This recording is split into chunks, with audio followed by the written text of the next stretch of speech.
Magandang araw sa inyong lahat. Ako po ay si Christoph Michael C. Bernabe at isang karangalan na makapagsalita sa inyong harapan. Ang pag-uusapan natin ngayon ay isa sa 17 UN Sustainable Development Goals, Life Below Water, pangalagaan at sustainable, gamitin ang karagatan at mga yamang dagat. Ang mga karagatan, dagat at yamang dagat ay may mahalagang papel sa buhay ng ating planeta.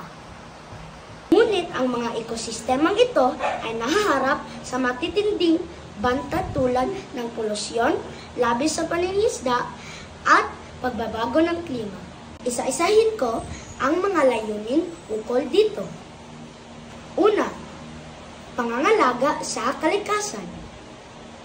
Ibig sabihin nito ay kailangan nating protektahan at panatilihin ang kalusugan ng mga karagatan at dagat.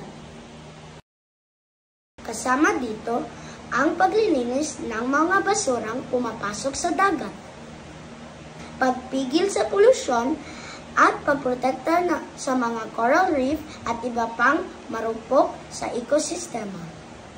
Hindi dapat tayo gumamit ng dinamita o ibang makasisira sa yamang dagat. Pangalawa, napapanatiling paggamit.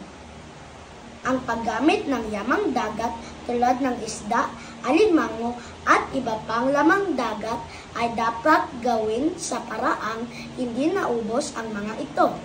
Pangatlo, pagpapaunlad ng ekonomiya. Ang mga dagat at karagatan ay mahalaga rin sa ekonomiya, lalos na sa mga bansang umaasa sa turista, pangingisda at iba pang industriya na konektado sa dagat.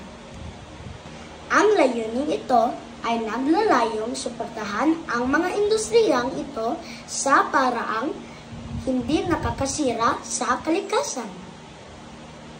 Mahalaga ang pakikipagtulungan ng bawat bansa upang matugunan ang mga hamon na kinakaharap ng karagatan at dagat. Kasama rito ang pagbabahagi ng makabagong teknolohiya at kaalaman sa pangangalaga ng yamang dagat.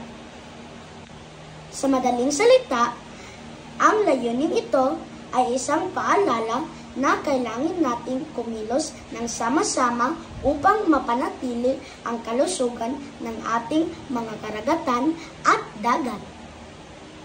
Sa ganitong paraan, masisiguro natin na ang mga yamang dagat ay patuloy ng makakatulong sa pag-unlad ng ekonomiya, pagpapabuti ng kalidad ng buhay, at pagpapanatili ng ating kalikasan para sa hinaharap na mga henerasyon, lalong-lalo nating mga kabataan. Isulong natin ang layuning ito at mahalin natin ang kalikasan, lalong-lalo na ang yamang dagat.